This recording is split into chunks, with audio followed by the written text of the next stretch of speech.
This particular restaurant had been on my vision board since 2023. First things first, it works with bookings. Strictly bookings, you cannot survive as a walk-in. It opens at 5:30 p.m., closes by 11:30 p.m. Every dinner is exactly 2 hours. No matter how much you're spending and how much you're eating, they have 2 hours. And of course, I'm a woman of faith. So yes, I didn't have a prior booking.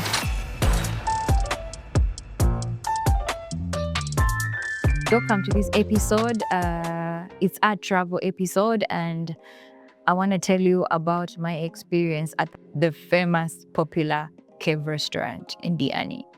This particular restaurant had been on my vision board since 2023, and I always wanted to make it here. So I did this year for Christmas. First things first, it works with bookings. 100% strictly bookings. You cannot survive as a walk-in. To begin with, it opens at 5:30 p.m., closes by 11:30 p.m. In fact, by 11 p.m. Every dinner is exactly 2 hours. No matter how much you're spending and how much you're eating, they have 2 hours. So at 5:30 p.m., they let in the first people to fill all the tables. 5:30 to 7:30 p.m., that's a first lot.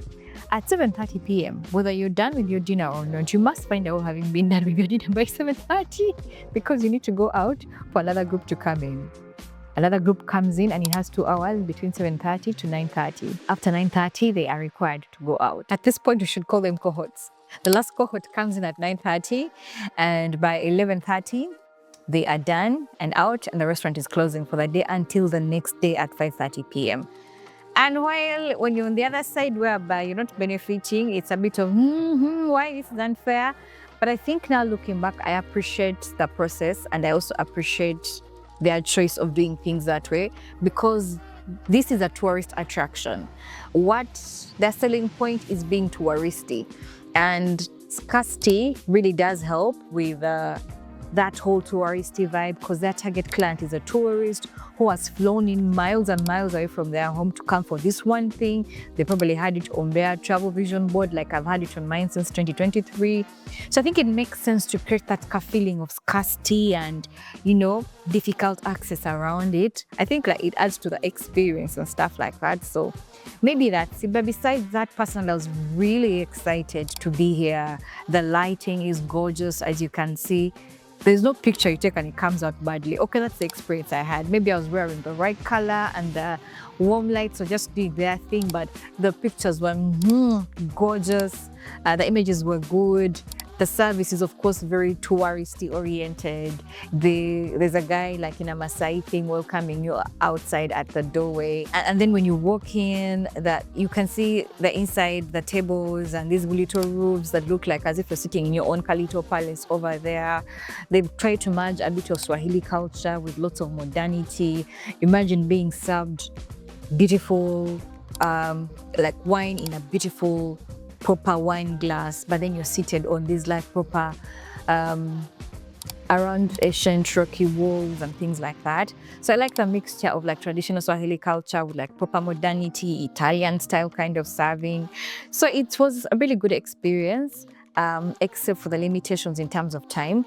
And then in terms of the menu is very balanced. It has lots of seafood, but it's also quite balanced with some vegetarian options and other meats that are not necessarily white meat. And of course, I'm a woman of faith. So yes, I didn't have a prior booking. Of course, you can't just do a walk-in. You don't survive with just a walk-in. You have to call, because of the interest, they'll ask you, who did you talk to? You must know the person you talked to on the phone, and definitely the person asking you that knows who was on the phone that day.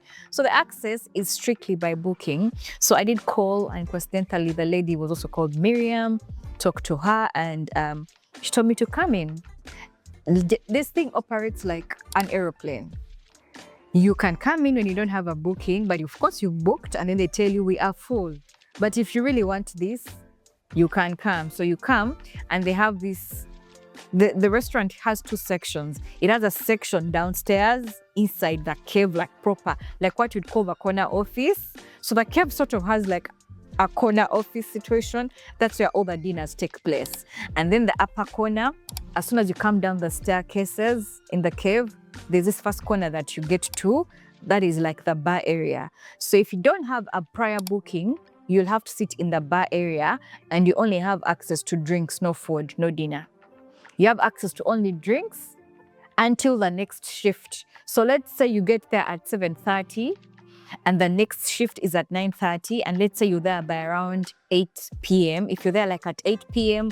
and the next shift is happening at 9:30, you'll sit at the bar area, get a few drinks as you wait. That peradventure, just in case someone is late for their 9:30 slot, you'll take it. So when 9:30 reaches, the guys who are there come out, and the guys who had booked for 9:30 come in. And then if someone comes for their slot late, let's say like at 9:50, they will find when they've already given you that slot and you've already taken it.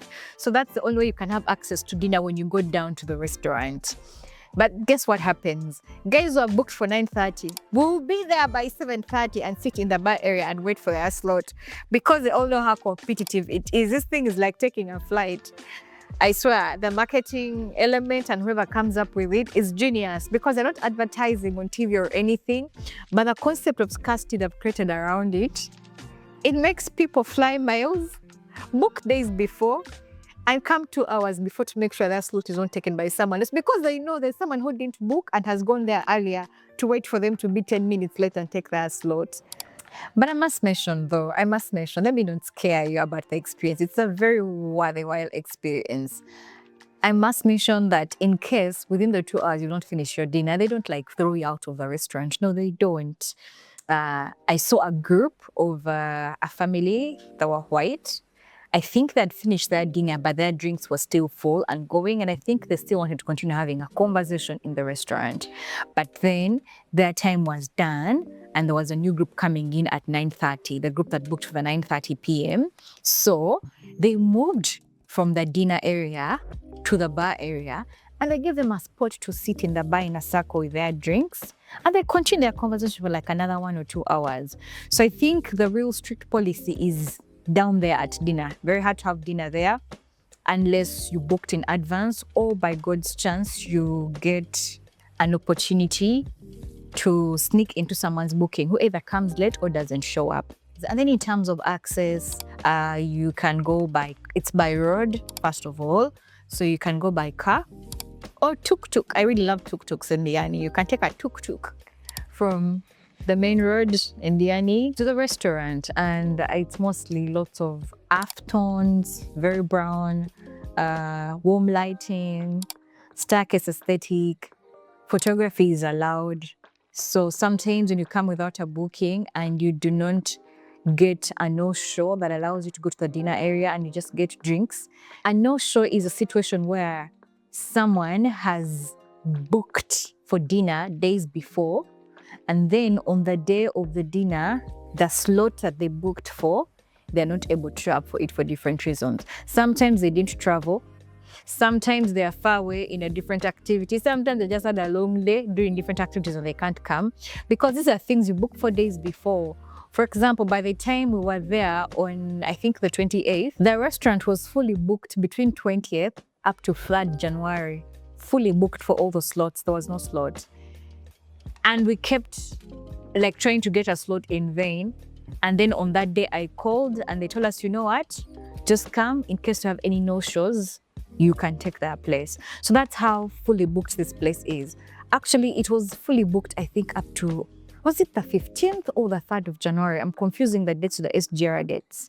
But it was really fully booked until January and you can't get a space. So yeah, however, even if you just come to wait for a no-show before you get a space and you only get drinks, they'll still allow you to take some good photos, and the place is really aesthetic. If you love warm tones, you can take really good pictures.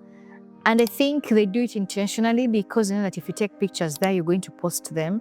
And once you post them, people just definitely know where you are. And they also look forward to going there. And when they get to make plans to go there, they find out all this scarcity around it, which increases the interest for them. So I think like the whole thing is just like such a genius marketing system that helps them make noise without making any noise. You get it? Yeah.